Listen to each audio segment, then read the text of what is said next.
Hey, salut à toi jeune shinobi. Sache que je suis désormais sur la plateforme Tipeee. Si tu le veux bien, je vais te confier une mission de rang S. Tu peux regarder un à plusieurs clips musicaux gratuitement par jour sur mon Tipeee. Cela me rapportera entre 6 à 18 centimes. Mais si aujourd'hui vous êtes plusieurs centaines de milliers de shinobi à participer à la mission pour m'aider, cela boostera complètement notre aventure pour nos futurs projets. Sache en tout cas que mon Tipeee est en description. J'espère que tu acceptes notre mission de rang S. Je compte sur toi et bonne vidéo. À bientôt.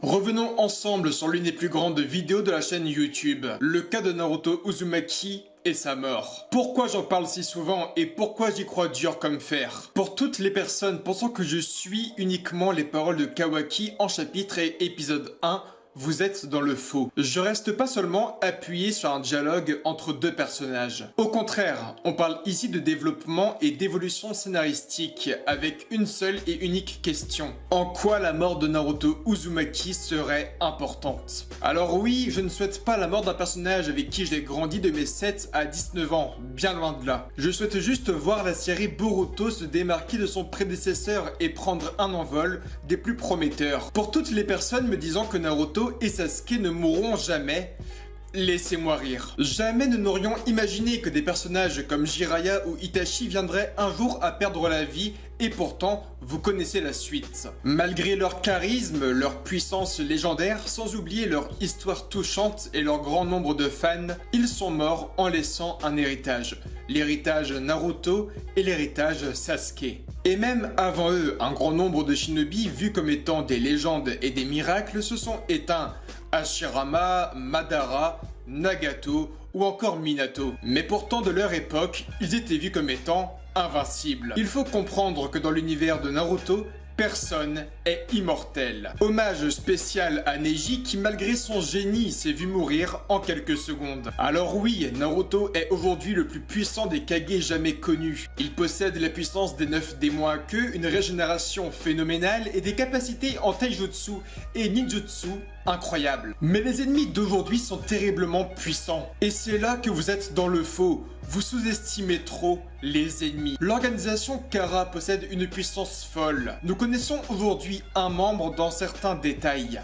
Delta, qui est une femme fusionnée à un outil ninja. Tu lui brises les jambes et elle repousse. Son corps est plus de 50% mécanique. Elle absorbe les jutsu et les renvoie. Elle voit les attaques invisibles et possède des rayons laser qui tuent les cellules du shinobi ennemi, détruisant ainsi les possibilités de régénération. Comprenez aujourd'hui que si un seul des rayons de Delta venait à toucher Naruto, il pourra plus jamais se régénérer. Et il s'agit ici de Delta. Nous sommes dans un shonen et les ennemis sont crescendo. Dans le sens où plus nous allons avancer, plus l'ennemi sera puissant avec des techniques de plus en plus dangereuses. Et aujourd'hui, le tome 7 nous montre Delta.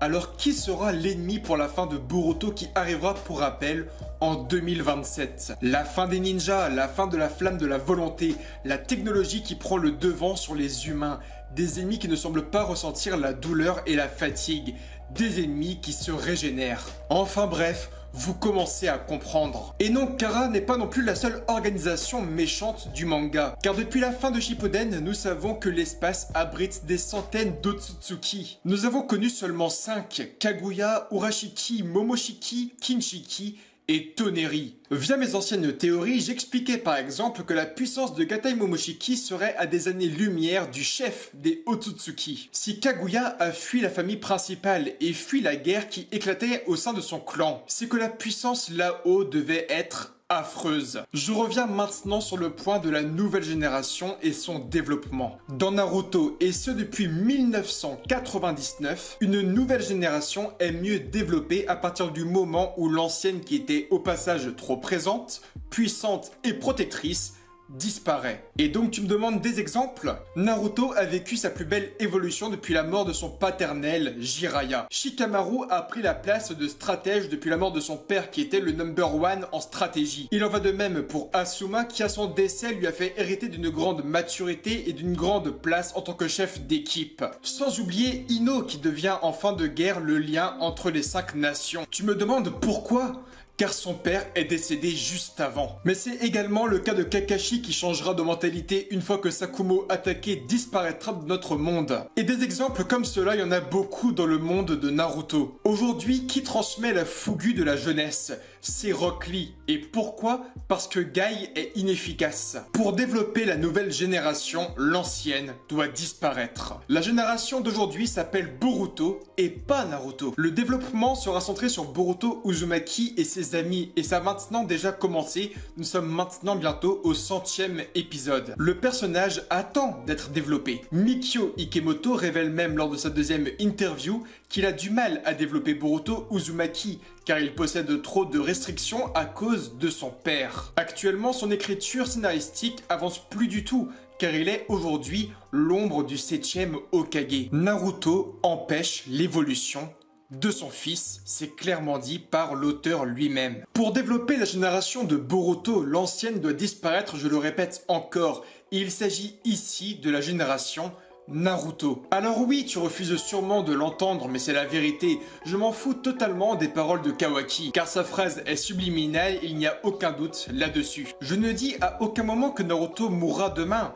Il perdra sûrement la vie à la fin du manga, lors des derniers chapitres en 2027. Mais pour moi, il viendra à mourir un jour ou l'autre. Nous avons toutes et tous grandi avec Naruto, et lui dire adieu n'est pas une chose facile, malgré qu'il reste juste qu'un personnage fictif. Il nous a appris des choses, et nous sommes devenus plus fort grâce à sa mentalité. Mais aucun personnage fictif est immortel. Même si sur le moment présent il semble invincible, il n'en est rien. Kara exploite aujourd'hui sa faiblesse. Il commence tout simplement à stopper ses pouvoirs de régénération. Pour tout vous dire, il est même possible selon moi que le drone de Delta enregistre actuellement le combat Naruto versus Delta afin de les transmettre à Jigen. Ainsi, nous pourrions avoir un ennemi connaissant tout de Naruto, ses mouvements, ses techniques, sa mentalité et sa vision du combat, et surtout, ses points faibles. Naruto s'affaiblit, Kara et Otsutsuki sont grands et puissants. La technologie surpasse les capacités humaines. Alors selon vous,